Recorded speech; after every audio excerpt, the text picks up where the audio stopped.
गेल्या वर्षी आपण 13 जून रोजी याच प्लॉटमध्ये काकडीचं पिकाचं नियोजन केलं होतं. त्यावेळी सुमित्रा ह्या वाणाची निवड आपण केलेली. या वर्षी देखील आपण सुमित्रा ह्या वाणाची 12 मे रोजी लागवड केली आहे. गेल्या वर्षी आपल्याला 1 एकर क्षेत्रामध्ये सरासरी साधारणपणे प्रत्येक तोड्याला 2 ते 2.5 टनापर्यंत आपल्याला माल निघाला. सर्वसाधारण 15 ते 20 रुपये प्रति किलो प्रमाणे दर देखील आपल्याला मिळाला. यावर्षी आपण मे महिन्याच्या सुरुवातीला काकडीचं नियोजन केलेलं आहे.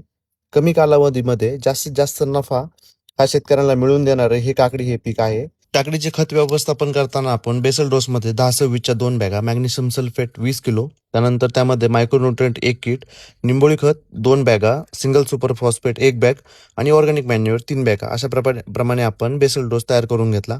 त्यानंतर आपण एकरी साधारणपणे 6 ते 7 पुड्या काकडीचं बी आपण लावून घेतलं.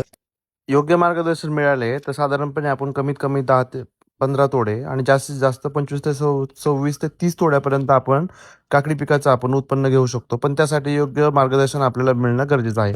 काकडी पिकाचे योग्य मार्गदर्शन पाहिजे असेल तर संपर्क करा संत कृपा कृषी सेवा केंद्र, खडकवाडी आणि शेतीविषयक अशा नवीन नवीन माहितीसाठी पेजला फॉलो करा.